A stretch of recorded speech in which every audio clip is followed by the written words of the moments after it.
We live in an era where we can, photograph a black hole that's like 50 million light years away. Yeah, it's incredible. Right. And we can map the human genome down to the individual nucleotide.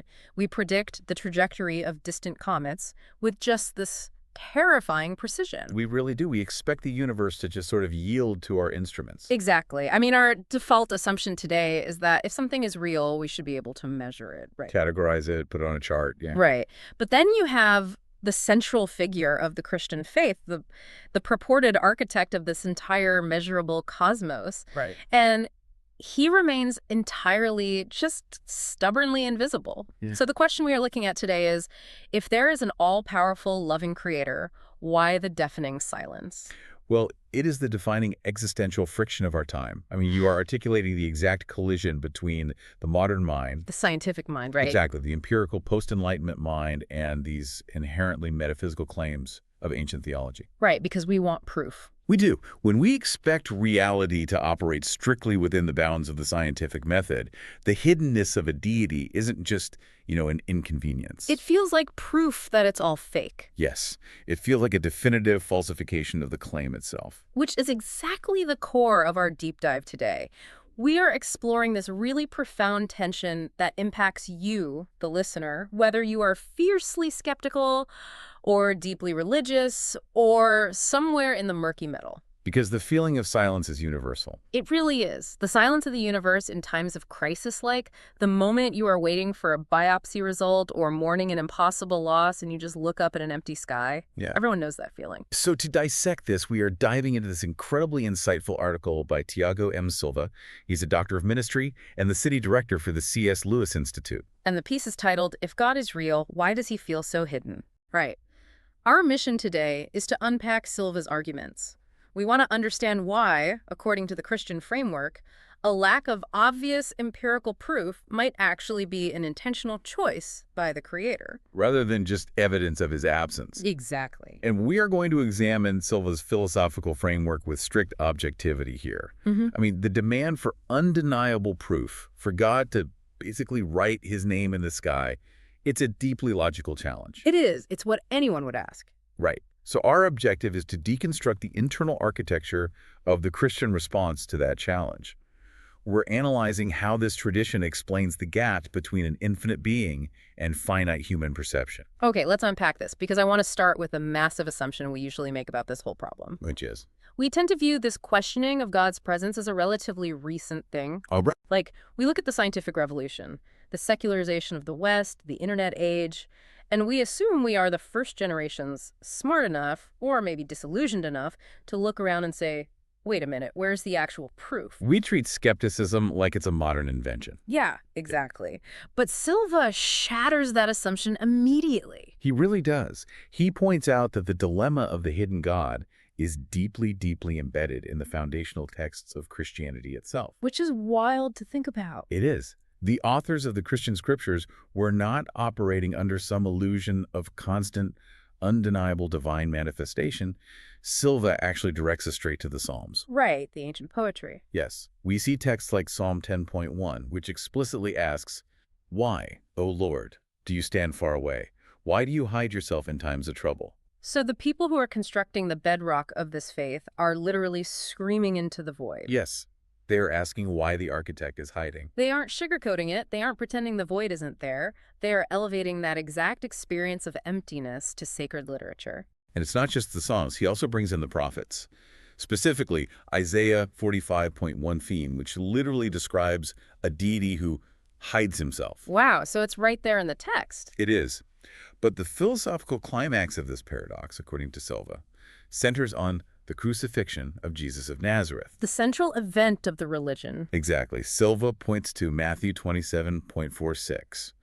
Jesus is experiencing the absolute agony of the cross, and he quotes Psalm 22 crying out, my God, why have you forsaken me?" I mean, think about the sociological implications of that for a second. This is staggering. If you were constructing a religion from scratch today, right, and you are aiming for mass appeal, unquestioning compliant. You'd want certainty. Exactly. Okay. Centering your foundational narrative on the apparent abandonment of your own central figure by the deity you are promoting, That is a bizarre marketing strategy. From a purely utilitarian perspective, a hidden God is a marketing disaster. Total disaster. You would want your God to be universally visible. Constant miracles, writing in the sky, maintaining this iron grip on your followers. But when we analyze the psychological effect this framework actually has on the adherent, it operates very differently. How so?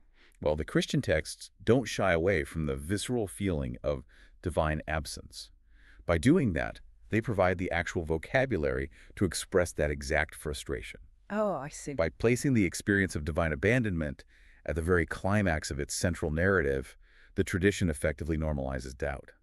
So it's like a modern person thinking they're the very first person in the world to experience the unique pain of a heartbreak. Yes. And then they stumble upon this 3,000-year-old poem that describes their exact feelings perfectly.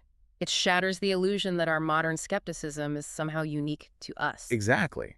It fundamentally reframes the modern skeptic's experience. Yeah. A modern person wrestling with the silence of the universe might think they've discovered a fatal flaw in the system. They think, aha, the silence is the smoking gun. It proves the whole thing is made up. Right. But Silva's pointing out that the founders of the system already documented the silence. They literally wrote the feeling of abandonment into the operating manual. That's fascinating. If even Jesus on the cross felt forsaken, then for the listener, your doubt isn't categorized as a failure of faith. No, not at all. It's framed as a normal baseline feature of the human condition. Which naturally forces a reevaluation of the entity being described. Yeah. I mean, if these ancient texts openly admit that God feels hidden, we really have to ask what kind of God they're actually proposing. Because if he isn't showing up as a measurable phenomenon in the physical universe, how does the Christian framework define his operation? This is where Silva pushes us to rethink our categories entirely. He argues that our modern demand for empirical proof relies on a fundamental category error. A category error regarding the nature of the creator. Yes.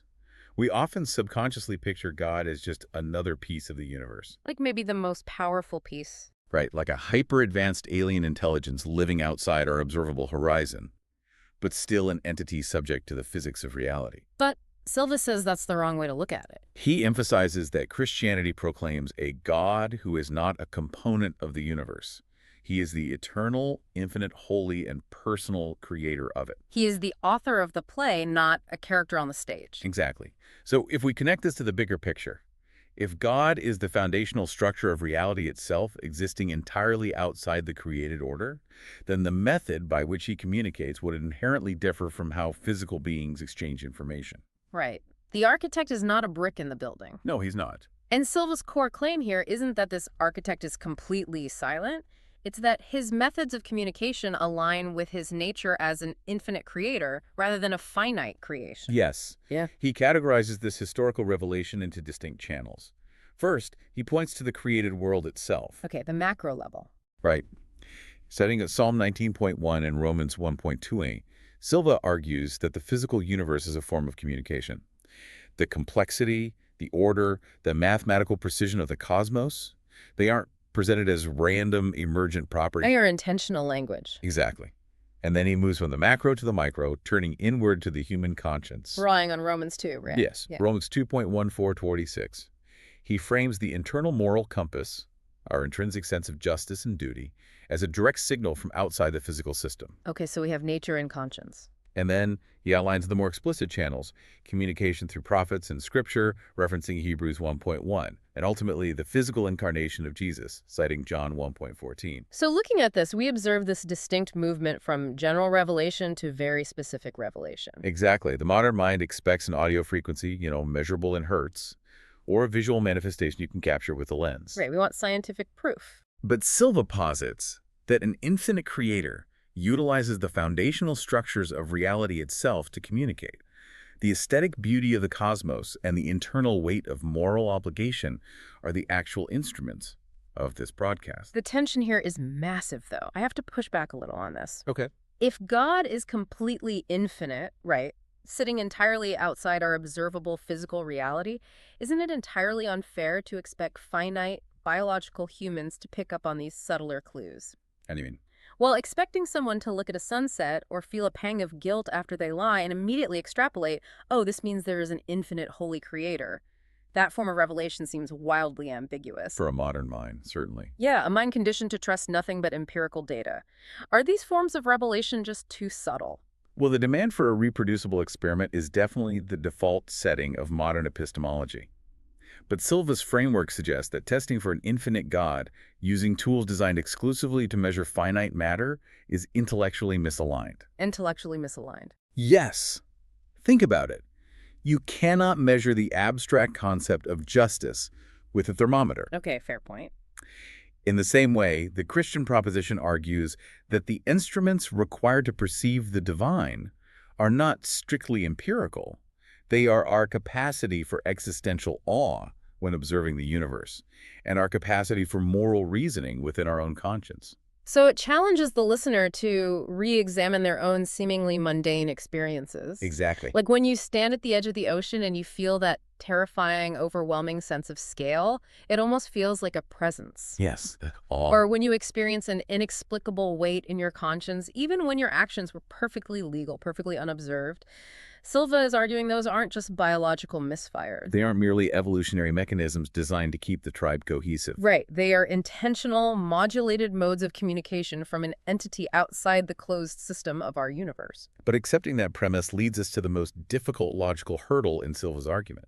Even if one concedes that a creator could theoretically communicate through the beauty of a nebula or a guilty conscience, an omnipotent being inherently possesses the power to execute a much more undeniable manifestation. Yes. If you authored the laws of physics, you can suspend them. Exactly. Why rely on the subtlety of a sunset or a quiet voice in your head? Why not execute an event so massive, so universally undeniable, that skepticism is instantly rendered impossible? Why not just write his name in the sky? Exactly. Well, Silva addresses this skywriting demand directly. He introduces a critical theological concept regarding the preservation of human agency. Okay. He references Luke 16.31 to argue that overwhelming empirical proof would systematically destroy the exact type of relationship the Creator is attempting to establish. God doesn't want forced acknowledgement. Right. He asserts that God is not interested in robotic submission. The objective is faith, love, and trust, which has to be cultivated through persuasion and grace. Here's where it gets really interesting, because we need to break down the mechanics of forced belief. This completely inverses the standard atheistic critique. It does. The skeptic views the lack of undeniable proof as evidence of non-existence. Right. But Silva is positioning it as the absolute prerequisite for human freedom. Yes. Think about what would happen if God were to pull back the veil of the universe for just 10 seconds. Revealing the unfiltered infinite reality of his power. Right. The human psychological response would not be love. It would be pure, unadulterated terror. Human consciousness would essentially short-circuit in the face of that kind of infinite scale. Exactly. The resulting obedience would be driven entirely by an overwhelming survival instinct. An obedience born of existential terror is the absolute antithesis of love. I mean, it's the equivalent of holding a massive, blaring megaphone directly to someone's ear. You turn the volume to 120 decibels and you just scream, "Love me!" That's a great analogy. You might force them to drop to their knees. They might submit instantly out of sheer terror and just the desperate desire for you to stop the noise. But in doing so, you have completely eradicated any possibility of actual, genuine love. Because this distinction highlights the epistemological difference between knowing a fact and trusting a person. Okay, unpack that. Well, we know the laws of thermodynamics are factual, right? But we do not have a relationship with the laws of thermodynamics. We don't love gravity, nor do we trust it in a relational sense. We merely acknowledge its inescapable power. Because we have to. Yes. Silva's thesis is that the Christian God is calling humanity into a personal relationship, not attempting to force a scientific consensus. Because love requires a genuine alternative. If we look at human relationships, we value love precisely because it is freely given. Exactly. If a person was neurologically programmed or physically coerced to remain with you, it wouldn't be a relationship. It would be captivity. So, if the primary goal of the divine is relational intimacy rather than just intellectual dianation, then a specific degree of hiddenness, a subtle buffering of that infinite power, becomes structurally necessary. The hiddenness creates the necessary space for human autonomy. It provides the freedom to choose, which intrinsically necessitates the freedom to reject. The subtlety of the revelation is calibrated to invite pursuit without violating the will. Exactly. But this brings us to a highly uncomfortable pivot point. I know where you're going with this. Right, because if we establish that the Creator is intentionally moderating his presence to preserve our freedom, we have to examine the human side of the equation. What is happening on our end? Are we actually these neutral observers sitting in an objective state, carefully weighing these subtle clues? Or do we possess our own internal psychological barriers that are actively blocking out the ways he is speaking? Well, Silva shifts the focus to the human condition here. He notes that historical Christian theology radically rejects the idea of humans as morally neutral observers. We aren't just blank slates. No. The framework posits that while humanity is created in the image of the divine, it is also deeply fallen. We are alienated from the Creator by our own nature. Which creates a severe internal distortion in how we process evidence. Yes. He grounds this in the Apostle Paul's letter to the Romans, Yeah. specifically the assertion that humans actively suppress the truth in unrighteousness. So he introduces the concept of spiritual blindness. Right. Silva's argument suggests that the perceived hiddenness of God is not solely the result of divine buffering. It is heavily compounded by our own human unwillingness or a fundamental inability to acknowledge what might already be sufficiently revealed.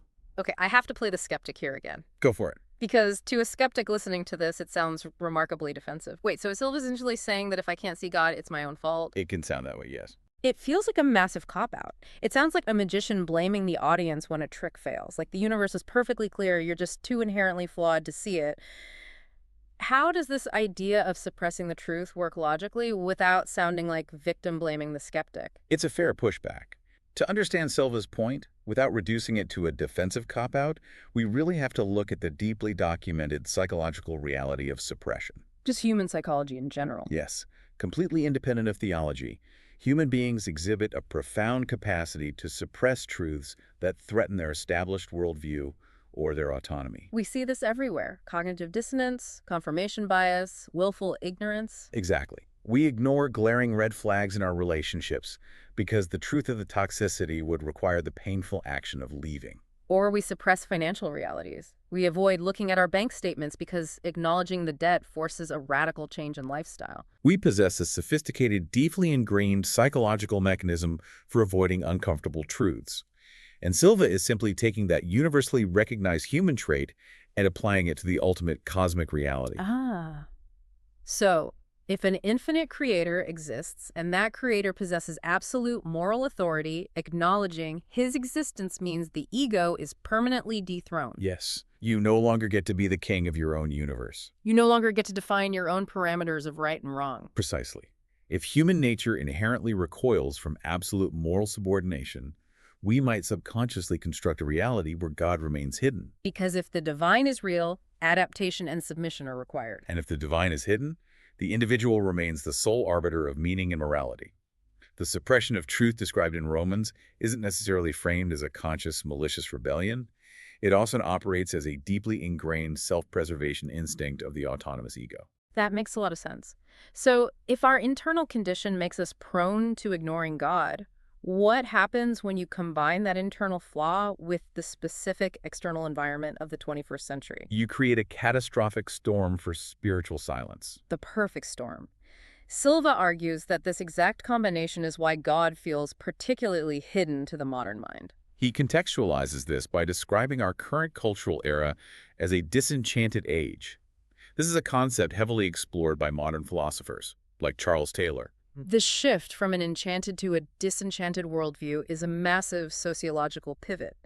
How does that philosophy practically impact our perception of the divine? Well, in an enchanted worldview, the physical universe is chorus, right? Yeah. It is imbued with spiritual significance, and meaning is something you discover. It's out there to be found. But in a disenchanted age, the baseline assumption is strictly materialistic. The universe is merely dead matter interacting according to physical laws. Consequently, meaning is not discovered. It is entirely self-constructed. The cultural default asserts that if a phenomenon cannot be measured, it holds no objective reality. Exactly. We inhabit a societal framework that systematically dismisses the metaphysical before the conversation even begins. And Silva notes that this philosophical baseline is just violently amplified by the literal deafening noise of modern existence. Oh, absolutely. The digital saturation, the relentless pace of our schedules, the hyper-individualism. He brings in a fascinating historical perspective here. The quote from Pascal. Right. He quotes the 17th century French philosopher Blaise Pascal, who observed that much of humanity's unhappiness stems from our inability to sit quietly in a room. What's fascinating here is that Pascal made that observation centuries before the invention of the microchip. Back in the 1600s. Yes. And Silva's application of Pascal to the modern smartphone era is striking. If a 17th century philosopher recognized the human aversion to quiet attentiveness, the modern condition represents the total weaponization of distraction. Total weaponization. Silva's argument hinges on the idea that cultivating quiet attentiveness is the fundamental prerequisite for engaging with the divine. Which is hard to do today. To say the least. If the infinite creator communicates through the subtle frequencies of conscience, awe, and internal reflection, our modern lifestyle is an absolute masterclass in signal jamming. It really is. We have engineered an environment that perfectly insulates us from the silence. It's highly analogous to trying to have a deeply intimate, nuanced conversation with an old friend while standing in the front row of a heavy metal concert. That's a perfect way to put it. The friend isn't refusing to speak, they haven't abandoned you, but the environment you have actively chosen to stand in makes it structurally, literally impossible to detect their voice. And the uncomfortable truth is, we keep buying tickets to the concert. Right. Look at our daily routines. We have to challenge the listener here. How often do you actually exist in true, unmediated silence? Almost never. No podcasts, even this deep dive. No streaming music, no endless scrolling. Just absolute stillness. We fill every microsecond of our day with external inputs. Because if Silva is suggesting that we suppress the truth to protect our autonomy, the noise of the disenchanted age is the perfect shield. But if the cultural environment is designed to drown out the metaphysical, and human psychology is intrinsically wired to suppress it, we face a seemingly insurmountable chasm. We do. How does the Christian framework claim we can ever actually bridge this gap, where both the internal and external variables are actively working against revelation? Well, Silva argues the gap was bridged from the other side. The solution relies entirely on an intervention from the outside. Which brings us to the ultimate countermove to hiddenness. The historical claim of the incarnation. Right. Silva points to Jesus of Nazareth as the definitive Christian solution to the hidden God. The claim is that the infinite creator literally entered the finite creation. Yes. The invisible rendered itself visible. The untouchable stepped into the physical timeline. This directly addresses the category error we discussed earlier. While we established that expecting the infinite to appear within the finite is illogical, the central thesis of Christianity is that God voluntarily executed that exact impossible translation. He didn't just stay outside the created order. He wrote himself into the story. He localized himself. But Silva draws a very sharp line here regarding the nature of this event. He emphasizes that the life, death, and resurrection of Jesus are not presented in the texts as timeless religious myths. Or vague spiritual metaphors designed to teach moral lessons. Right. They are presented as concrete historical claims that invite examination. They are tethered to specific geography, political figures like Pontius Pilate, eyewitness accounts. The distinction between myth and history is vital to his argument. A myth is universally applicable, but historically unmoored. Silva insists the incarnation is an historical event that actively invites intellectual investigation. So, what does this all mean? If this is an historical claim, why is it still so debated? I mean, if the invisible became visible 2,000 years ago, that helps the people who lived back then. But what about the listener sitting here today? Well, accepting a fact about first-century Judea doesn't inherently rewrite your personal worldview today. Right. I can accept that Julius Caesar crossed the Rubicon without it requiring a fundamental reorientation of my life. Exactly. This is why Silva defines faith not as mere intellectual assent to historical trivia, nor as blind wishful thinking. He defines it as trust based on evidence, illumined by grace, and sustained by relationship. Let's dig into that phrase, illumined by grace. He is bringing in the theological concept of the Holy Spirit here. He is. He's suggesting that objective historical facts aren't enough on their own. There has to be an external, active agent making that data resonate internally with the individual. So God continues to open hearts and minds today. The historical reality of the incarnation serves as the objective anchor. It provides the empirical footprint. But the actual lifting of that spiritual blindness, The internal realization that these historical events demand personal trust is facilitated by the present tense operation of the Spirit. It is the mechanism that bridges the gap between ancient history and present reality. Yes, opening the mind to interpret the data correctly. Okay, so we have the historical anchor and the concept of an illuminating grace, but we still have to address the reality of the listener who is doing the work. For the person who is trying to listen. Exactly. The person who turns off the heavy metal concert, sits in the quiet room, analyzes the historical claims, genuinely desires the relationship, and still encounters what feels like an impenetrable wall of silence. It happens. Does Silva's framework offer anything beyond theology for the person experiencing visceral emptiness right now? He does. And it represents the most psychologically grounded aspect of his analysis. Silva readily acknowledges that even the most dedicated, thoughtful Christians experience what the historical tradition calls the dark night of the soul. A term popularized by the 16th century mystic John of the Cross. Yes, referring to prolonged seasons of intense spiritual dryness. Where the sense of divine presence completely evaporates, leaving only disillusionment and doubt. And Silva doesn't gaslight the reader by pretending this phenomenon doesn't exist within the bounds of faith. The hiddenness remains a persistent reality, even for the believer. But he contrasts the modern instinct to abandon the pursuit when faced with silence against the biblical response, which frames the silence as an invitation to persistent, honest seeking. He highlights a series of specific textual promises to make this point. He points to Jeremiah 29.13, where the text states, "You will seek me and find me when you seek me with all your heart." He references Jesus in Matthew 7.7, saying, "Ask, and it will be given to you. Seek, and you will find." He brings in Psalm 34.18, claiming God is near to the brokenhearted, and James 4.8, which offers the promise, "Draw near to God, and he will draw near to you." This raises an important question, though. The critical analytical distinction here is understanding these verses not as therapeutic platitudes, but as actionable mechanisms. What's the difference? A platitude requires nothing of the recipient. It's just passive comfort. There, it'll be okay. But an invitation requires a kinetic response. Action. Yes. Ask, seek, draw near. These are verbs demanding active engagement with an attached conditional promise. It fundamentally recontextualizes the silence. The hiddenness isn't a void, it's a parameter of a personal dynamic. Exactly. We established earlier that overwhelming manifestation destroys free will. Therefore, the withdrawal is a sign of respect for human autonomy. But it's not an abandonment. Silva quotes Acts 17.27, asserting that God is not far from each one of us. To conceptualize this, think of the mechanics of a parent playing hide-and-seek with a child. Oh, I like this analogy. The loving parent conceals themselves, but the objective is not to remain permanently lost. The parent doesn't leave the property. They hide in a manner that requires effort from the child, but guarantees eventual discovery. Exactly. The act of hiding is the very mechanism that catalyzes the child's pursuit. And that pursuit generates the joy of the relationship. The hiddenness initiates the pursuit, and the pursuit builds the intimacy. Silva's ultimate advice to the listener wrestling with this exact silence is completely counterintuitive to the modern mind. He doesn't say, try harder to ignore your doubts. No. He says to lean into the doubt.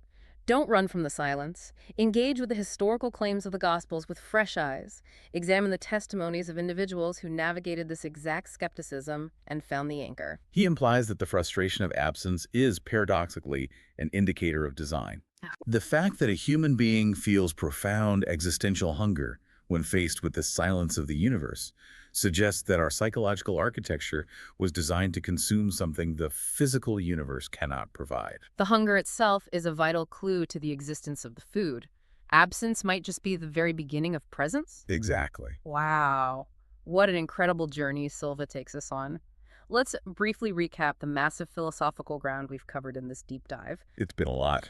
We started by dismantling the idea that divine hiddenness is a modern scientific problem, recognizing it instead as an ancient, documented human experience written right into the very DNA of the Christian texts. We analyzed the philosophical necessity of free will, observing how an infinite creator seeking genuine love must inherently buffer his presence to avoid terrifying humanity into robotic submission. We confronted the uncomfortable psychological reality of the human ego, exploring how we naturally suppress absolute moral authority to protect our own autonomy. We mapped the unique challenges of the modern era, detailing how the materialistic assumptions of our disenchanted age combined with the relentless digital noise, create an environment perfectly optimized to block out the subtle frequencies of the divine. And finally, we examined the Christian assertion that the Creator solved this by stepping directly into the noise as Jesus of Nazareth, providing an historical anchor while utilizing the hiddenness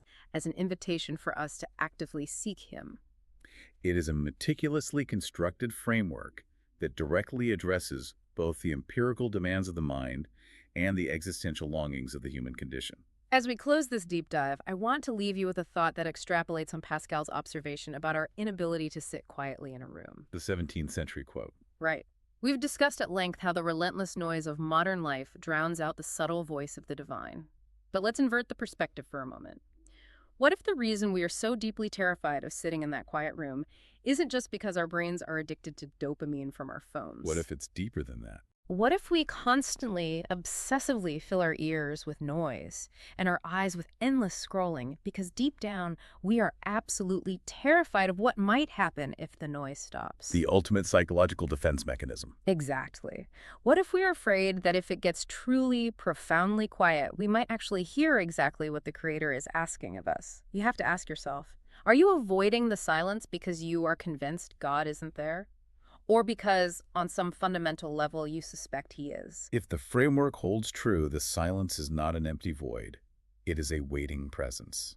We demand the absolute, undeniable proof handed to us so we don't have to engage in the vulnerable, terrifying work of trust. But maybe the infinite isn't interested in providing a data point. Maybe the objective has always been a conversation.